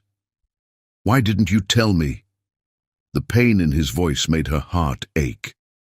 "Even if you hated me, even if you never wanted to see me again, Luna was mine too." "I know." Tears pricked at her eyes. "At first I was just trying to protect myself, my heart. Then as she grew inside me, I told myself I was protecting her, from scandal, from complications, from me," he finished quietly. "From the man I thought you were," she corrected. "The man Victoria made me believe in. Not the real you. The one who builds block towers for hours, who knows all the voices in Luna's favorite bedtime stories, who looks at our daughter like she's the most precious thing in the universe." Ashwell's eyes shone with emotion in the dim light. "She is precious. So precious. Every time I look at her, I see all the moments I missed. Her first steps, her first words." "Elephant," Alitzel smiled through her tears. That was her first word. She saw one at the zoo and wouldn't stop pointing and saying it. Now look at her room. It's like an elephant sanctuary in there. "Tell me more," he asked softly. "About her firsts, about the little things.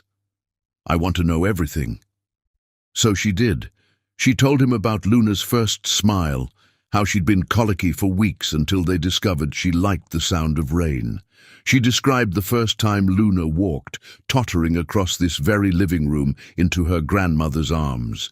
She shared stories of first foods, first tantrums, first laughs. With each story, they moved closer on the couch, the space between them shrinking like ice melting in spring. Ashwell drank in every detail, occasionally asking questions or sharing observations about traits Luna had inherited from each of them. "She problem-solves like you," Alitzel noted, "the way she'll sit and study something before trying it. Last week, she spent an hour figuring out how to reach her favorite book on the high shelf. Instead of asking for help, she constructed an elaborate pathway using her toys as stepping stones." "But she negotiates like you," Ashwell countered, grinning. "Yesterday at the park, she convinced me that ice cream was essential for proper swing technique. Her argument was very persuasive." They laughed together, and suddenly Alitzel was aware of how close they'd gotten. Their shoulders touched, her knee pressed against his thigh, their hands nearly brushing on the couch between them. "I never stopped loving you," she whispered, the words escaping before she could catch them. "Even when I thought you'd betrayed me, even when I was furious and hurt, I never stopped." Ashwell's breath caught. Slowly, giving her time to pull away, he reached up to cup her cheek. I never stopped either. Not for a single day. Seeing you with Luna, watching you build your company, becoming this incredible mother. It just made me love you more. The moonlight streaming through the windows cast silver shadows across his face, reminding her of another moonlit night, another moment of truth between them. His thumb brushed her cheekbone, wiping away tears she hadn't realized were falling. We can't go back, she said softly. Too much has happened. We're different people now. I don't want to go back, he replied. I want to go forward. With you, with Luna, building something new, something stronger because we know what it's like to lose each other. She leaned into his touch, her heart racing. I'm still scared. Of what? Of trusting again, of letting you in only to have my heart broken, of Luna getting hurt if things don't work out. I can't promise we'll never hurt each other, he said honestly, but I can promise to never lie to you, to never take you for granted, to spend every day trying to be worthy of you and our daughter. Their faces were inches apart now, the air between them charged with possibility. Ashwell, she breathed, and it was both a question and an answer. He kissed her then, gentle and sweet, like he was discovering her all over again. Her hands found their way into his hair as the kiss deepened, becoming something hungry and healing all at once. Years of pain and longing poured into the connection, washing away in waves of renewed love. When they finally parted, both breathing heavily, Ashwell rested his forehead against hers. Stay with me, she whispered, echoing his words from that rainy night so long ago. Not just for Luna, not just for tonight. Stay with me for all of it, the hard times and the joy, the ordinary moments and the extraordinary ones. Forever, he promised, sealing it with another kiss. However long it takes to make up for lost time, to rebuild trust, to make you believe in us again. I'm not letting you go this time, Alitzel blessing, you or our little moon. As if on cue, Luna's voice called out sleepily from her room. Mama? Daddy? They shared a smile, hearts swelling at hearing their daughter use both titles so naturally. Coming, me Luna, Alitzel called back, standing and pulling Ashwell with her. They found Luna sitting up in bed, rubbing her eyes. Bad dream, she mumbled, reaching for both of them. Together they settled on either side of her small bed, creating a cocoon of family warmth. Ashwell began telling a story about a brave little elephant who found her way home, while Alitzel stroked Luna's hair.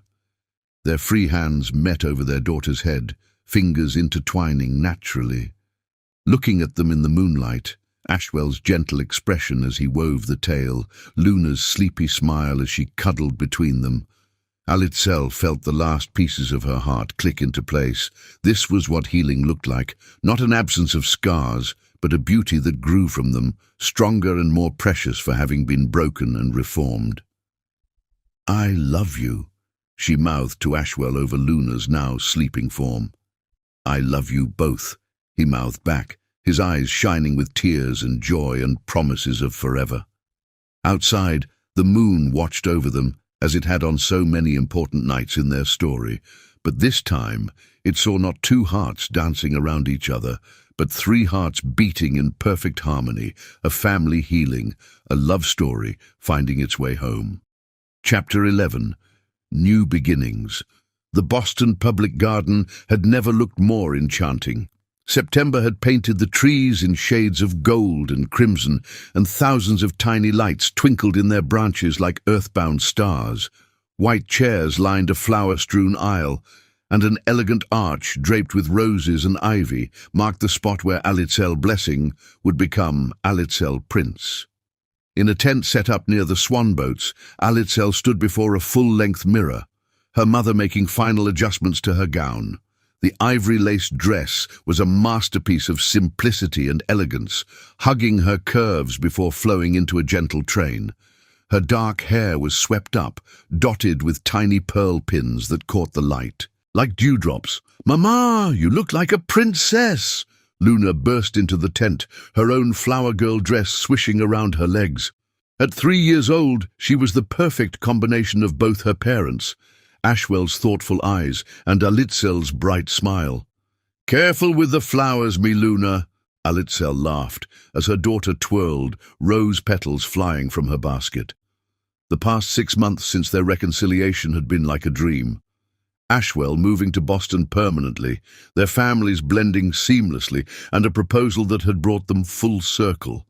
He'd asked her to marry him in the conference room where they first met, getting down on one knee among scattered office supplies.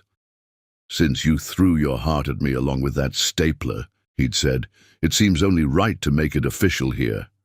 "Mama!" Luna's voice brought her back to the present. "Is Daddy nervous too?" "Why do you think Daddy's nervous, sweetie?"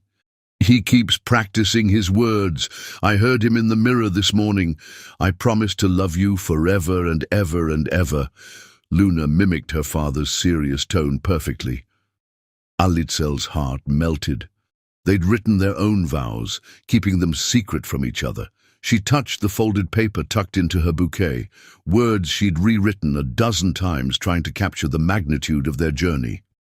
"5 minutos," her mother announced, shooing Luna out to join the other attendants. She turned to Alitzel, eyes shining with tears. "Mihija, you look like a dream." "Mama, don't cry," Alitzel said, feeling her own eyes well up. "You'll make me ruin my makeup." "Happy tears only," her mother promised, adjusting Alitzel's veil one last time. "Your father would be so proud today." The mention of her late father made Alitzel's throat tight. He'd passed away when she was in college, but she'd included subtle tributes to him throughout the wedding. His favorite flowers in her bouquet, a photo charm on her bracelet, the Mexican wedding traditions he'd always wanted for her.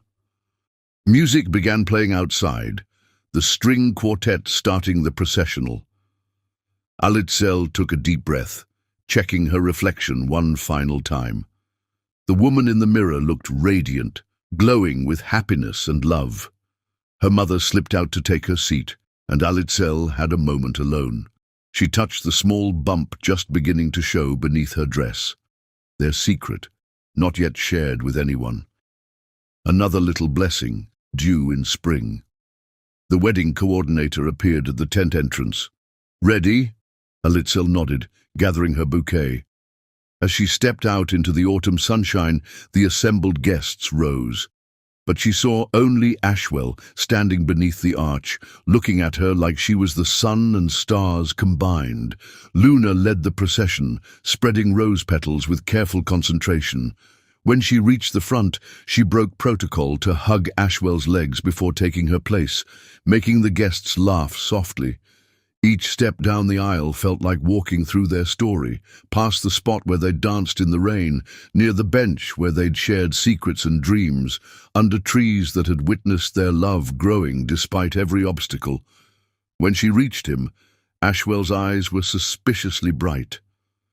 "You're stunning," he whispered, taking her hands in his.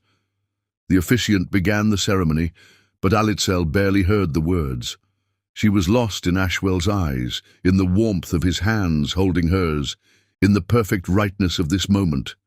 Then came time for their vows. Ashwell went first, his voice steady, despite the emotion clear on his face. "Alitzel, my love, my heart, mother of our precious Luna and keeper of my soul. Our story began with a stapler and a coffee stain, and I wouldn't change a single moment of it. Every step, every mistake, every triumph led us here. You challenge me to be better, love me despite my flaws, and make me believe in second chances. I promise to spend every day earning the trust you've given me again, to be the father our daughter deserves, and to love you with every breath in my body. You are my North Star, my home, my everything. I love you, not just until death parts us, but for all the lifetimes that follow."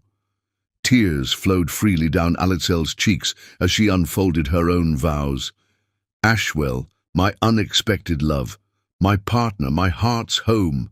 They say time heals all wounds, but love, real love, transforms them into something beautiful. You've taught me that trust, once rebuilt, can be stronger than before. That family isn't just blood, but choice and commitment and daily acts of love. I promise to face every challenge by your side, to build our future together brick by brick, to love you through storms and sunshine. Thank you for giving me Luna, for showing me what real partnership looks like, for loving me enough to wait until I found my way back to you. I choose you, today and every day, in this life and whatever comes after. Luna, who'd been watching solemnly, suddenly piped up, I promise too. I promise to love Mama and Daddy forever and ever. The spontaneous addition made everyone laugh through their tears. Ashwell reached down to squeeze her hand, including her in the moment perfectly. The exchange of rings was almost anticlimactic after the emotional vows, but Alitzel's hands still trembled as she slipped the platinum band onto Ashwell's finger. His matched her engagement ring, a stunning sapphire surrounded by diamonds, chosen because it reminded him of her eyes. By the power vested in me, the officiant said, I now pronounce you husband and wife. You may kiss the bride. Ashwell cupped her face with infinite tenderness, wiping away happy tears with his thumbs before kissing her. The guests applauded, Luna cheered, and Alitzel felt her heart might burst with joy.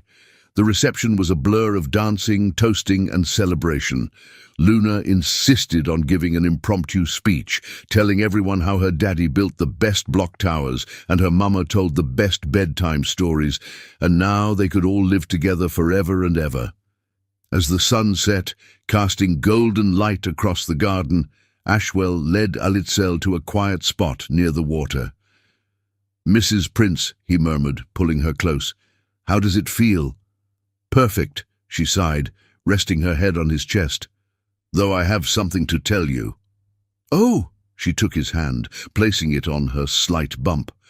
We're going to need a bigger block tower. His eyes widened, then filled with tears of joy. Really? When? Spring. I found out last week. I wanted to wait until today to tell you. He kissed her deeply, pouring all his love and happiness into it. When they parted, he knelt to press a gentle kiss to her stomach. Hello, little one. I promise I won't miss a single moment this time. Luna found them then, demanding a dance with both her parents. They swayed together, a family of 3, soon to be 4, under the same moon that had witnessed every chapter of their love story. Later, as they drove away toward their honeymoon, Alitzel looked back at the garden where their story had come full circle. From broken trust to renewed love, from separation to reunion, from 2 hearts to a family bound by something stronger than any past pain. Happy? Ashwell asked, squeezing her hand. Beyond happy, she replied, thinking of their daughter sleeping peacefully at her grandmother's, of the new life growing inside her, of all the chapters yet to be written in their story. They had come so far from that first meeting, the stapler-throwing marketing coordinator and the CEO who fell in love with her fire. Now they were something more, partners, parents, soulmates who had found their way back to each other against all odds. The moon rose over Boston Harbor, full and bright like the night Luna was born, like the night they first kissed, like so many significant moments in their journey. But tonight, it witnessed something new. Not an ending, but a beginning. Not a farewell, but a promise of forever. And somewhere in the garden, a stapler sat among the wedding gifts.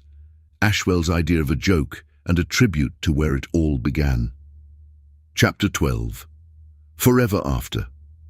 Their wedding night was everything romance novels promised and more. The presidential suite at the Boston Harbor Hotel offered breathtaking views of the water, but Ashwell and Alitzel only had eyes for each other. Years of separation, months of rebuilding trust, and weeks of wedding preparation had led to this moment of perfect unity. Mrs. Prince, Ashwell murmured, helping her out of her wedding dress with reverent hands. "I've waited so long to call you that. I still can't believe you proposed with a stapler." Alitzel laughed, the sound turning into a gasp as his lips found her neck. "Well, it worked, didn't it?" He grinned against her skin. "Though I have to admit, ducking was my first instinct when I got down on one knee. Old habits die hard." Their laughter turned to passionate kisses, clothes falling away as they rediscovered each other. The moonlight streaming through the windows painted silver patterns on their skin as they made love, gentle at first, then with increasing urgency, pouring years of longing into each touch. Later, wrapped in luxurious sheets, Alitzel traced patterns on Ashwell's chest. "I can't wait to tell Luna about the baby." "She'll be thrilled," he agreed, "though she might try to name them Elephant." "Don't even joke about that. She's persuasive enough to actually convince us." The next morning, they found a surprise waiting in their suite's living room. A gift basket from the Sterling Industries board, filled with office supplies. Each item had a note attached. The stapler, for when you need to make a point. Paper clips, for keeping things together. Rubber bands, for flexibility in marriage. Whiteout, for fresh starts. A Deluxe coffee maker, for avoiding future stains. "They'll never let us live down how we met, will they?" Alitzel laughed, examining the golden stapler with its engraved wedding date. "Never," Ashwell confirmed, pulling her close, "though I have to admit it's a unique How I Met Your Mother story for Luna." 6 months later, their son arrived, thankfully not named Elephant, though Luna had campaigned hard for it. They named him Leo, for the strength he showed arriving 3 weeks early, eager to join their family. Luna proved to be the most attentive big sister, treating Leo like her favorite new doll. She'd sit by his crib for hours, reading him stories from her picture books and explaining the complex politics of her stuffed animal kingdom. Life settled into a beautiful rhythm. Ashwell split his time between Sterling's Boston and New York offices, while Alitzel's consulting firm continued to grow. They found balance between work and family, their past struggles making them appreciate every moment together. Their home became a place of laughter and love. Family dinner conversations were a delightful mix of business strategy and preschool politics. Luna would solemnly inform them about playground mergers and acquisition of toys, while Leo contributed his opinions through enthusiastic babbling. One evening, as they prepared for bed, Alitzel found Ashwell in his home office, surrounded by office supplies. "What are you doing?" she asked, amused. "Testing staplers," he replied seriously. "Luna has a school presentation tomorrow. I need to make sure she has the perfect one for maximum dramatic effect if needed." "You're ridiculous," she laughed, kissing him. "Our daughter is not going to throw staplers at her classmates." "Of course not. But if her teacher gets too critical of her block tower engineering—" He waggled his eyebrows, making her laugh harder. Their love story became legend at Sterling Industries. New employees were given a safety briefing about proper office supply etiquette, and the conference room where they first met was unofficially renamed the Stapler Suite. Victoria, in an unexpected twist, sent them a wedding gift, a crystal paperweight with a note reading, "Some things are better left unthrown." They donated it to the company museum, along with the original stapler from their first meeting. Years passed, filled with moments both ordinary and extraordinary. Luna grew into a confident young girl who combined her mother's fire with her father's charm. Leo developed a talent for engineering, though his medium of choice was Lego blocks rather than office supplies. On their 5th anniversary, Ashwell surprised Alitzel with a recreation of their first encounter. The same conference room, the same coffee cart, even the same type of silk blouse. This time, though, when she threw the stapler, he caught it. "Getting slow in your old age," he teased. "Or maybe I just don't want to hurt you anymore," she replied softly, pulling him down for a kiss. Their love had been tested by pride, prejudice, and paper products, but like the finest gold, it had emerged stronger for having gone through the fire. They'd learned that sometimes the heart must break to grow larger, that trust rebuilt can be stronger than trust untested, and that the best love stories aren't perfect, they're real. Luna, now wise beyond her years, summed it up best in her school essay titled, "How My Parents Fell in Love." My daddy always says that when you throw your heart at someone, you should aim well. My mama says sometimes you have to throw a stapler first to get their attention. I think love is like office supplies, sometimes messy, sometimes organized, but always necessary for getting important things done. P.S. Mama says I am not allowed to test this theory at school. Daddy snuck me a plastic stapler anyway, just in case. The end. Though really, it was just the beginning of their forever after, filled with love, laughter, and a lifetime supply of carefully secured office supplies. Subscribe if you enjoyed.